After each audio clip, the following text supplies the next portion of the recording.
नमस्कार दोस्तों, मैं लीगल लॉर्ड से एडवोकेट कुलदीप शर्मा। आज ऑर्डर 5 की सीरीज को आगे बढ़ाते हुए कल की वीडियो में मैंने आपको ऑर्डर 5 का रूल 1 को स्पेसिफिकली और क्लियरली डिफाइन कर दिया था। आज रूल 2, 3 और 5 को मैं आज आप लोगों के समक्ष उसको डिफाइन करने के लिए आया हूँ। ऑर्डर 5 का रूल 2 क्या कहता है? वो कहता है कि copy of a plaint annexed to the summons. इसका मतलब ये है कि जब भी आप प्रैक्टिकल में देखते होंगे कि आप एक दावा सिविल में कोर्ट में फाइल करते हो और जब सम्मन बनवाने के लिए जाते हो तो उसमें आपसे जो सम्मन वाले जो ऑफिसर्स होते हैं वो कहते हैं कि भैया प्लेंट की कॉपी पहले दो तभी हम सम्मन बनाएंगे। तो ये जो प्लेंट की कॉपी पहले मांगी जाती है और उनको सम्मन्स के साथ जो लगाया जाता है, ये लगाया जाता है ऑर्डर 5 के रूल 2 के प्रोविजंस को फॉलो करते हुए, क्योंकि रूल 2 ऑर्डर 5 का क्लियरली कहता है एवरी सम्मन, हर एक सम्मन shall be accompanied by a copy of plaint, कि हर एक सम्मन केवल तभी इशू किया जाएगा जब उसके साथ एक प्लेंट की कॉपी लगा दी गई है। तो ये ध्यान में रखना, कभी भी आप अगर सम्मन बनवाने जाओ कोर्ट में तो एक प्लेंट जो कि दावा आपने डाला है उस दावे की कॉपी अपने साथ अवश्य रखें। उस दावे की कॉपी को जो सम्मन बनाने वाले ऑफिसर हैं उनको दें, वो तभी आपके सम्मन बनाएंगे। तो ये जो प्रोसीजर है ऑर्डर 5 के रूल 2 के अकॉर्डिंग फॉलो किया जाता है। अब आता है रूल 3 जो ऑर्डर 5 का है। रूल 3 कहता है कोर्ट में ऑर्डर डिफेंडेंट और plaintiff to appear in person, मतलब कि सम्मन के द्वारा कोर्ट को यह पावर है इस रूल 3 के माध्यम से कि वो जो डिफेंडेंट है जिसको सम्मन इशू करे गए या प्लेंटिफ को किसी एप्लीकेशन के ऊपर, जैसे कि डिफेंडेंट ने कोई एप्लीकेशन लगा दी तो प्लेंटिफ को अगर सम्मन इशू करे गए हैं तो वो उनको इन पर्सन अपीयर होने के लिए डायरेक्शन दे सकते हैं।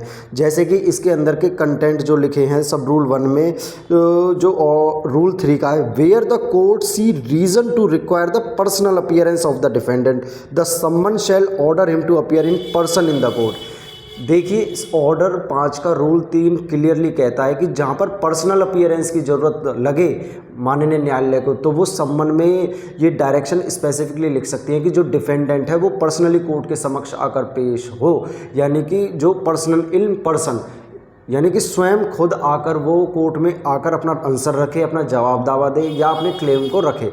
तो ये ऑर्डर 3 क्लियरली कहता है जब भी आप सम्मन बनवाएंगे, जो ये रूल 3 कहता है जब भी आप सम्मन बनवाएंगे तो सम्मन के जो ऊपर की तरफ आप अगर देखेंगे तो उसमें स्पेसिफिकली लिखा होता है कि ऑर्डर 5 रूल 3 के अंदर सम्मन या ऑर्डर 5 के रूल 1 और 5 के अंदर सम्मन। तो जो रूल 3 के अंदर सम्मन होते हैं वो होते हैं स्पेशली कि पर्सनल अपीयरेंस के लिए जो डिफेंडेंट होता है और या प्लेंटिफ के लिए होते हैं। अब आते हैं रूल 5 क्या कहता है। रूल 5 कहता है कि सम्मन या तो इशू किए जाते हैं इश्यूज़ को डिस्पोज ऑफ करने के लिए या कंप्लीट सूट को डिस्पोज ऑफ करने के लिए। तो सम्मन में क्या होता है कि जज को ये ज़रूरी नहीं है कि पूरे केस को डिस्पोज ऑफ करने के लिए ही सम्मन इशू किया जाए। सम्मन को किसी स्पेशल इशू जो कि पार्टीज़ के मध्य में है इश्यूज फ्रेम होने के बाद, तो उस स्पेशल इशू को डिस्पोज ऑफ करने के लिए भी माननीय न्यायालय सम्मन इशू कर सकता है। और ये प्रोविज़न दिए गए हैं रूल 5 में, ऑर्डर 5 के।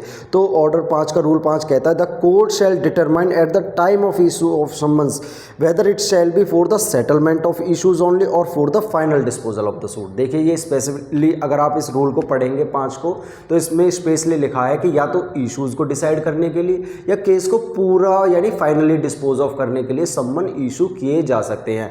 ये कोर्ट के ऊपर निर्भर करता है, कोर्ट की डिस्क्रिशनरी पावर पर निर्भर करता है कि इस वाद को या तो इश्यूज़ को सेटल करके निपटाया जा सकता है या कंप्लीटली इसको मेरिट्स पर सुनकर निपटाया जा सकता है।